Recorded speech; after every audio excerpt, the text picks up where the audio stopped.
Bonjour les enfants, c'est papa. Vous vous rappelez de cette histoire, les enfants, de cet ancien député RDPC Ali Bachir, qui en ce moment a transformé sa maison, parce qu'en ce moment qu'on parle que la fraude préélectorale a commencé, l'un des acteurs importants de la fraude préélectorale, c'est le député Ali Bachir. Impunément, avec la complicité de la DGSN et de Elekam, il a transformé son arrière-cour de maison en un endroit où on fabrique en même temps les cartes d'électeurs et en même temps les cartes nationales d'identité. Dans le nord et dans l'extrême nord Cameroun, un des nôtres, un membre du Bloc populaire, a découvert le poteau rose. C'est ce monsieur que vous voyez, il s'appelle Yerima Djubayero. C'est un lanceur d'alerte de l'extrême nord. C'est quelqu'un comme nous, et qui est déterminé à ce que Paul Biya ne se présente pas à l'élection présidentielle. Il est totalement dans la mouvance de non à la candidature de Paul Biya en 2025. Depuis le 24 décembre, le député Ali Bachir, député RDPC, a organisé l'enlèvement et la séquestration de ce lanceur d'alerte qui s'appelle Yerima Djubayero. Et il compte sur nous pour que le monde le sache. Il compte sur la voix du bloc pour ressentir la présence des gens, parce qu'il n'est pas là pour lui. C'est pour l'intérêt collectif. Parce qu'il a réussi à éventrer un système factuel clair d'un député RDPC qui a transformé toute l'arrière-cour de sa maison en une fabrique de cartes d'électeurs et une fabrique de cartes nationales d'identité. Donc, quand l'autre cogne donatien vient vous dire que non, ce n'est pas la peine de mettre même la pression à Elekam, si Elekam ne veut pas afficher la liste nationale, la liste électorale nationale, on va se placer devant chacun pour surveiller son vote. Non.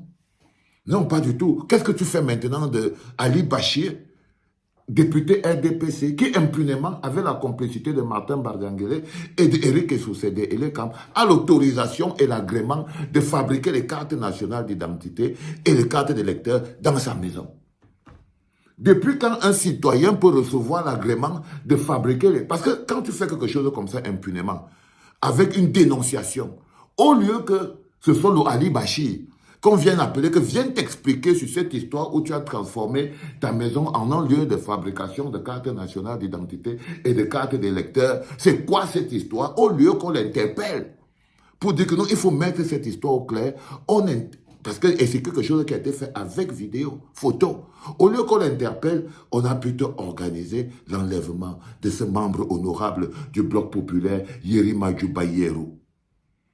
Ils ont plutôt préféré, comme d'habitude, mettre la main sur Yerima Djubayero. C'est le prix que nous devons tous payer.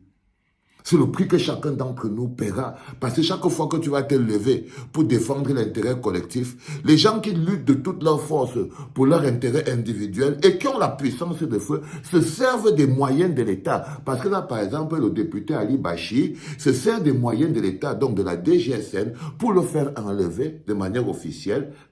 Et il se sert des moyens de l'État et l'ECAM pour pouvoir transformer l'arrière-cour de sa maison en une fabrique de cartes nationales d'identité et en une fabrique de cartes d'électeurs. Quand quelqu'un te dit qu'il faut seulement aller surveiller le vote, comment c'est qu'on va faire avec toutes ces cartes qui ont été fabriquées chez Ali Bachir? Parce que si c'était faux, Yerima Djubayero n'aurait pas été arrêté, n'aurait pas été enlevé. Depuis le 24 décembre, il est à la DGSN. La voix du bloc doit être la plus forte possible, parce que c'est un des nôtres. Parce que c'est un des nôtres. Parce que c'est un des nôtres, les enfants. Et que c'est comme ça que ça fonctionne. Tu prends des responsabilités. Et parce que c'est un des nôtres, nous devons mettre la pression au maximum.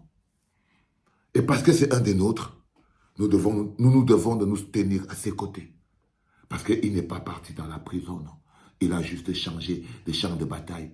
Et il faut qu'il soit dedans, sachant que tout ce qu'il a déclenché continue. La pression qu'il a déclenchée, qu'il a voulu mettre, pour laquelle il a risqué sa liberté au point où on l'a pris. Il faudrait que depuis cet endroit-là, il voit qu'on n'a pas abandonné.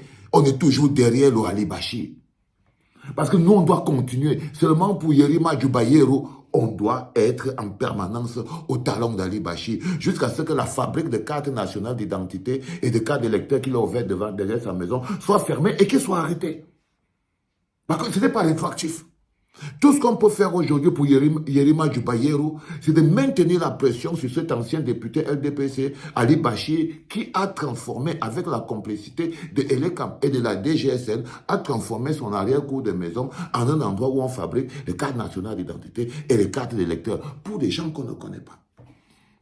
Vous comprenez pourquoi Eric Sousset ne veut pas afficher la liste électorale nationale. Tu vas mettre quoi sur des milliers de cartes qu'on fabrique derrière les maisons? Elles vont apparaître où? Celles-là, elles sont non comptabilisées. Celles-là ne peuvent être efficaces que si la liste nationale électorale n'est pas affichée. C'est-à-dire que ça, là, avec la seule chose qui peut neutraliser toutes les cartes qu'Ali Bachi fabrique derrière sa maison là-bas en Gaoundéré, la seule chose qui peut neutraliser ça, c'est l'affichage de la liste électorale nationale.